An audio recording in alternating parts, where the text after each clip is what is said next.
안녕하세요. 스포츠에라입니다. 사랑하는 구독자 및 처음 보신 분들, 고배당 당첨 인증합니다. 실력으로 보여드렸고 어디 누구보다 정확한 정보와 조합으로 매일 무료로 공유해드렸습니다. 스포츠는 매일 있습니다. 비록 매일 맞춘다고 말씀은 못 드리지만 결국 이번처럼 또 한 번 당첨 나옵니다. 조합은 매일 무료로 공유해드리니 함께 당첨되어 우리은행 같이 갑시다. 11회차 공유해드린 무세금 올킬입니다.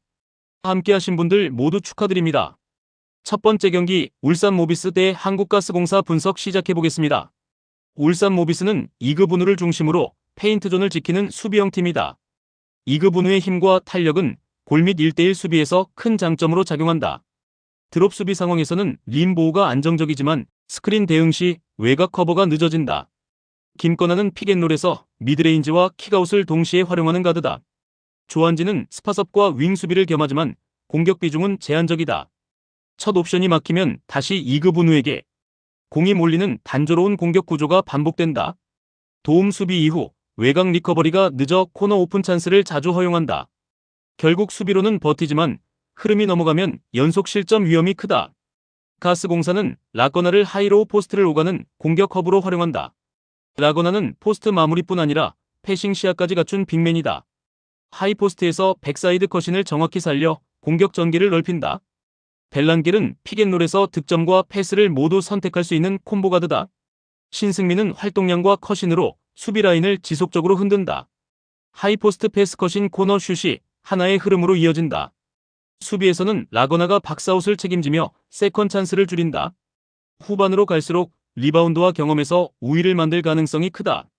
골밑 수비를 지키는 모비스와 하이포스트를 흔드는 가스공사의 구조 싸움이다. 모비스는 초반엔 2급 운우 덕에 버틸 수 있지만 공격 패턴이 읽히기 쉽다. 가스공사는 라거나를 끌어올려 수비 선택을 계속 강요할 수 있다. 후반 체력 구간에서 매치업 혼란이 생기면 모비스가 급격히 흔들릴 수 있다. 전개 다양성과 리바운드 흐름은 가스공사가 유리하다. 두 번째 경기 안양 정관장 대 창원 LG 분석 시작해보겠습니다. 정관장은 박지훈이 볼 운반과 세트 오펜스를 동시에 책임진다. 박지훈은 공격형 가드지만 경기별 기복이 뚜렷하다. 오브라이언트는 하이로우 포스트를 오가며 개인 득점은 확실하다. 다만 공이 몰릴수록 수비 가담과 로테이션 속도가 느려진다. 외곽 지원이 끊기면 공격이 정면 포스트업으로 고정된다. 리바운드 박스아웃이 매끄럽지 못한 구간이 자주 나온다. 후반 체력 저하 시 세컨 찬스 실점이 급증하는 편이다. 공격 효율 유지와 골밑 집중력이 동시에 필요하다. LG는 마레이를 중심으로 골밑을 장악하는 팀이다. 마레이는 공격 수비 리바운드에서 리그 최상급 존재감이다. 유기상은 오프볼 무브와 외곽 슈팅으로 공간을 만든다. 양홍석은 하이포스트와 윙을 오가며 다재다능한 역할을 수행한다. 스크린 이후 롤링과 외곽 페이드백이 동시에 작동한다. 수비 리바운드 후 트랜지션 전개 속도가 빠르다. 세컨 찬스를 통해 점수를 누적시키는 구조가 완성돼 있다. 골밑 우위를 잡으면 흐름을 쉽게 내주지 않는다.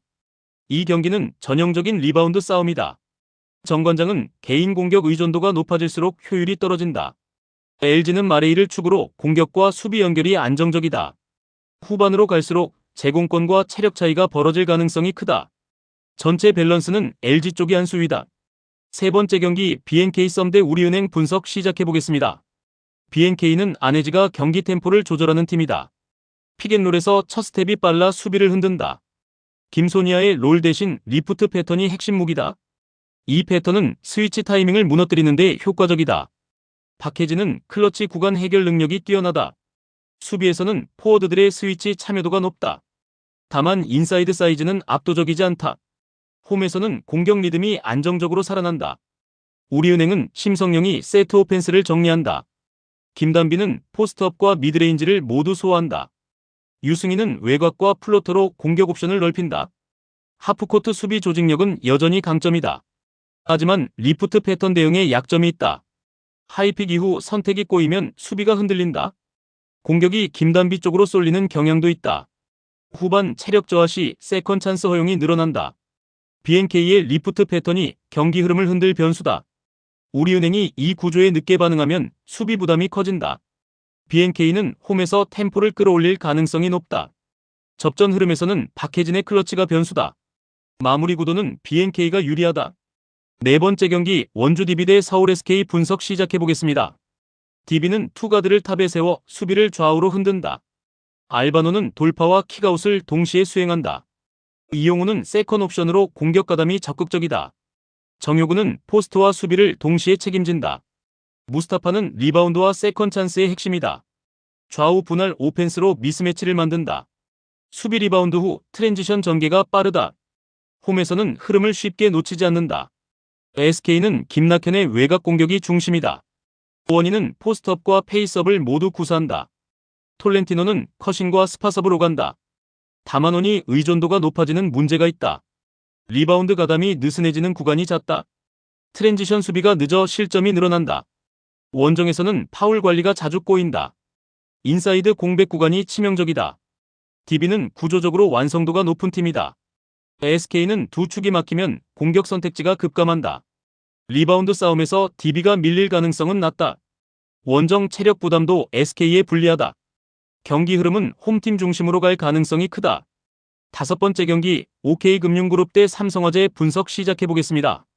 OK는 디미트로프 중심의 공격 구조가 완성돼 있다. 디미트로프는 모든 구역에서 결정력이 있다. 전광희는 리시브와 공격을 동시에 책임진다. 오데이는 중앙 속공으로 블로킹을 흔든다. 박창성은 디그 이후 세컨 전개에 강점이 있다. 수비 후 공격 전환 속도가 매우 빠르다. 서브로 초반 흐름을 잡는 패턴이 강하다. 홈 분위기에서 전개 속도가 한 단계 빨라진다. 삼성은 중앙 높이를 앞세운 팀이다. 김준호와 김우진의 블로킹이 핵심이다. 황두현은 리시브 부담이 클수록 효율이 떨어진다. 손현종은 변동성이 큰 공격 옵션이다. 리시브가 흔들리면 하이볼 의존도가 높아진다. 세트가 길어질수록 조직력이 무너진다. 후반부 세컨드 커버가 늦어지는 편이다. 전환 속도 싸움에서 불리하다. OK는 랠리 안에서 연속 공격이 가능한 팀이다. 삼성은 리시브가 흔들리는 순간 급격히 밀린다. 중앙 싸움보다 전환 속도가 더 큰 변수다. 홈에서 OK의 템포 유지 가능성이 높다. 후반 흐름은 OK 쪽으로 기울 가능성이 크다. 여섯 번째 경기 페퍼저축은행 대 한국도로공사 분석 시작해보겠습니다. 페퍼는 조이를 중심으로 한 강타 위주 구조다. 박정환은 하이볼까지 책임지는 핵심 자원이다. 리시브가 흔들리면 공격 루트가 단조로워진다. 중앙 활용도가 낮아지는 문제가 있다. 서브 범실이 나오면 흐름이 급격히 꺾인다. 랠리가 길어질수록 수비 전환이 느려진다. 세트 후반 체력 부담이 크다. 조직력 싸움에서는 불안 요소가 있다. 도로공사는 랠리 집중력이 뛰어난 팀이다. 모마는 하이볼 상황에서 확실한 마무리를 한다. 이지우는 중앙 속공으로 블로킹을 끌어당긴다. 김세희는 리시브와 디그에서 안정적이다. 리턴볼 이후 퀵 전환이 매끄럽다. 랠리가 길어질수록 강점이 살아난다. 서브 타깃 공략이 집요하다. 후반 운영 능력이 뛰어나다. 페퍼는 초반 흐름은 만들 수 있다. 하지만 리시브가 흔들리면 급격히 무너진다. 도로공사는 랠리가 길어질수록 안정적이다. 모마의 결정력이 세트 후반에 빛날 가능성이 크다. 전체 운영 완성도는 도로공사가 앞선다.